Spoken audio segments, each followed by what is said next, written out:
Hello and welcome to Halsway Manor. It's the National Centre for Folk Music right here in Somerset.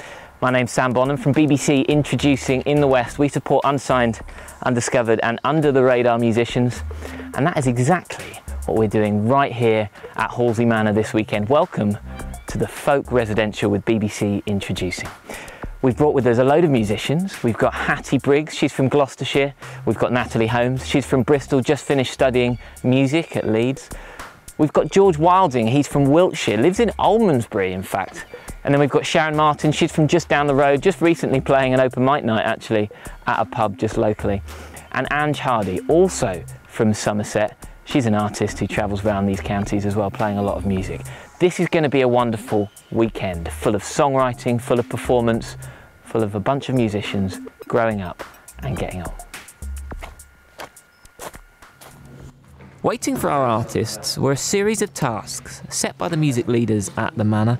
The first workshop included our musicians writing a piece of music together based on a 4-line poem. Nothing more than 4 lines on a page. Quite a challenge, yes. These 6 musicians had never met each other before. With laughter, like bells in our ears, like a seed, they shall grow. We are making a bit of folk magic together. Before you got here, what were you thinking might happen? Because you're interesting in that actually you've done something like this, something similar to this before. Well, that was kind of scary because everyone was so traditional folk that I was so standout. But here there's a couple of quite poppy people as well, so it's a bit less daunting. But I don't know, I didn't really know what to expect. Just, yeah, a bit of collaboration and working with other people, which is always fun, so I was just quite looking forward to it. There's a lot of issues with kind of folk artists not giving credit to the original composers on this weekend. It's a bit of a chat about that. But I don't know, I think sometimes it's a bit of a blurry line, isn't it, between if you change a song enough to make it completely unrecognisable almost from the original, or if you've just sort of done a bit of a change of the arrangement but it's still essentially the same song, so I don't know where you draw the line. The earliest records of Halsway Manor date back to the 11th century.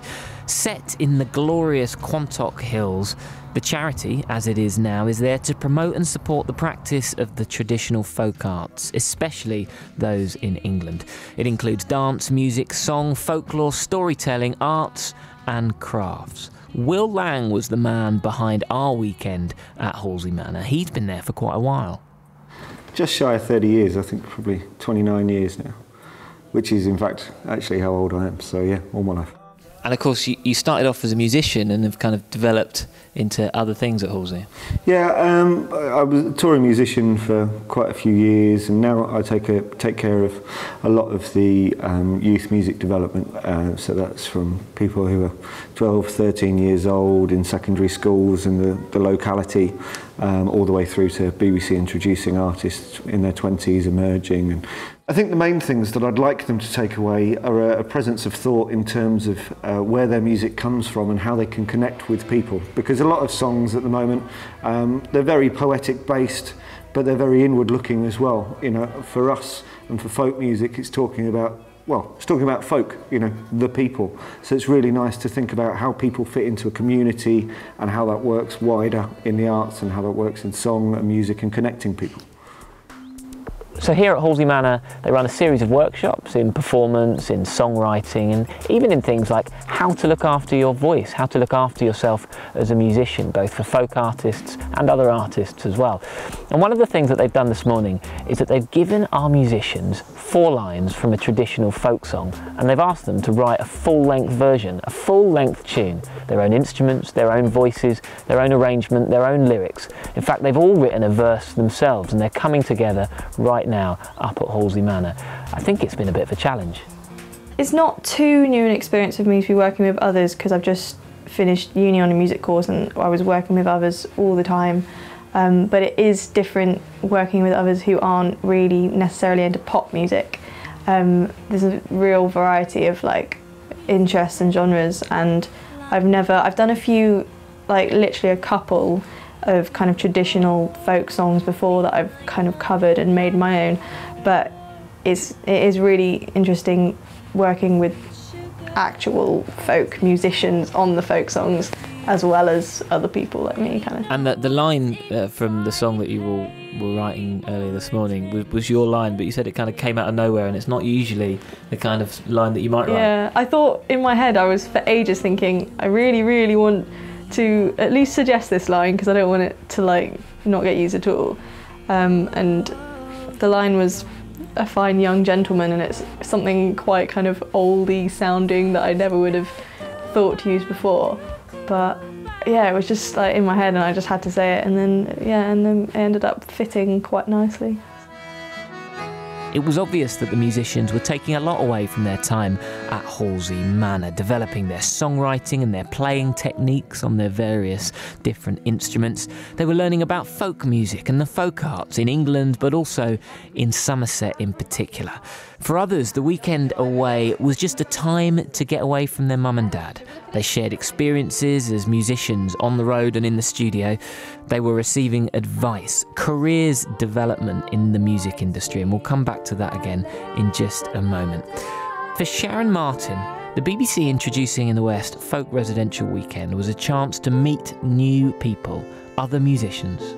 I'm really, really enjoying it because it's not always easy to meet new people, and we've been brought together. We didn't know each other, we've never played together before, and you know that's challenging, but it's really, really enjoyable as well because you're getting to hear different people's styles and makes you think differently about your own playing and your own singing and songwriting. Now, Phil Day is a local manager. He's managed Hot Feet and Sam Brooks, amongst others, and he's had a lot of success, though he doesn't like to be called an expert. He's a friend of Halsway Manor, and we were lucky enough that he was available to spend the entire weekend with us. He sat down with all 6 of the musicians that we took with us, working one-on-one, talking about where they were at in their careers and what they wanted to do next. Now, we do a lot of cool stuff at BBC Introducing in the West, and we've helped out a lot of musicians achieve their ambitions, reach their goals. But this was probably one of the best things I've ever done. So incredibly special. Giving musicians the chance to talk through their worries, challenges, issues, and vulnerabilities. It's Phil time. I think it's about confidence, and obviously the artist may well be very talented, but that's not necessarily going to make a career, a sustainable career. And often it's a time that needs significant development. They need to be able to have confidence themselves in what they're doing, whether it be songwriting and or performing. And that sometimes takes a bit of time and effort to get to the right shows and develop the fan base. And in terms of tips, I really believe in the artist building their fan base by looking in the eyes and building one by one. That's why BBC Introducing are absolutely fantastic, to be able to get the sort of under the radar, sort of often unsigned acts out there. And that's what I'll be trying to help. There are people here who've already got established teams working around them, but there's a few here who are starting out and on a DIY, do-it-yourself model. So traditional folk music isn't necessarily a mainstay for BBC Introducing in the West. We don't play it every week on the show, but one thing we do, one thing we pride ourselves on is reflecting music scenes. We reflect new music and we reflect local music. And do you know what? Here in Somerset, traditional folk music is a really important part of the culture and the heritage and the present day music scenes across the county. Not only that, but here at Halsway Manor, what we're actually doing is we're taking traditional folk music and we're combining it. We're combining it with new, zesty artists, their creative juices flowing, combining with some of the traditional folk heritage that they're learning about here at Halsway Manor. George, there aren't many artists that step into Halsway Manor with the background that you've got in music and with eye makeup on as well. You're definitely not a traditional folk artist. Yeah, no, but I think there are definitely roots of folk in the music that I like. I mean, in Led Zeppelin, and even people like Mark Bolan was doing his kind of hippie spins on stuff before T-Rex, and I think a lot of it comes back to folk, and it's really interesting to absorb that side of things as well, because it broadens the horizons. And that is what we're doing here. I mean, we've kind of come here. We've got the library. We're learning, frankly, about. The library's great. The library's amazing, isn't it? The library's really cool. Yeah. If you want to know something about traditional folk music, that's the place to do it.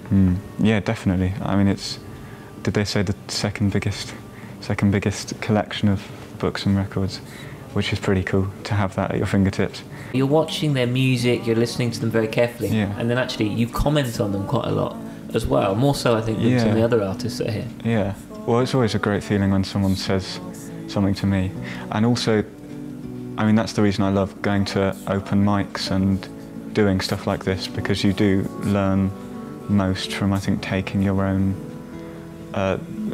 perspective of someone else's work. It's something that nobody could explain to you. You have to see it firsthand, I think, and you just soak it up and absorb it, and then that will probably come out in one of my songs in a few months. And it's quite unusual for you, a solo artist, a young solo artist, to be performing with a bunch of other musicians. I mean, that must have been something that you'd been thinking about prior to arriving. Yeah, well, I was most worried about collaboration on songwriting, because I've played in bands over the years, so that can I know you can gel musically a lot easier than you can open up to a room full of other people, because it's such a personal thing. I mentioned that the artists were set challenges over the course of the weekend. Well, the second one was pretty difficult. Our musicians had to go away and find a folk song or some folk lyrics or maybe melodies, and they had to write their own tunes based on those melodies and lyrics. It was really interesting to see the musicians, how they worked and how their different influences came out in the songs. They were almost tussling a little bit, working together. But the two songs were absolutely brilliant, crafted in no more than about an hour and a half. And what's it like being a professional musician and combining that with motherhood? Challenge. Yeah, it's a real challenge. It's an adventure a day. It's a laugh a minute, so it's good fun.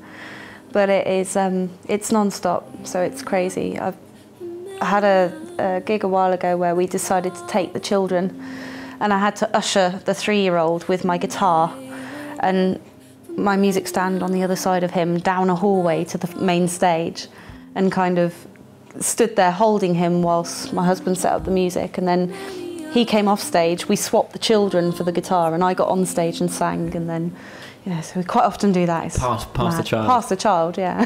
Unlike a lot of the other people that are here this weekend, you're not primarily a songwriter.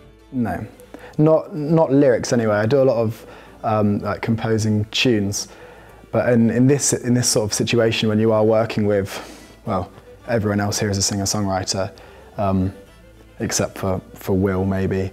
The best thing to do is to keep it simple. To not, the spotlight's not on me. I'm just there to kind of help fill things out, I think, whereas the spotlight is going to be on the singer-songwriters with the lyrics, and that's the main thing that people are listening to, but it's also important to kind of have like the texture that the kind of violins and the melodeon can provide. So I'm not the most important person on kind of the project, but I think that it would be noticed if I wasn't there, if that makes sense. For the musicians, hopefully they learnt something in terms of songwriting and also performance. And I hope that they took something from their one-on-one sessions with Phil Day as well. Career development for musicians can be vital. BBC Introducing had gone in search of the future sound of folk music. We'd gone to Halsway Manor, the National Centre for the Folk Arts, and what a find it was.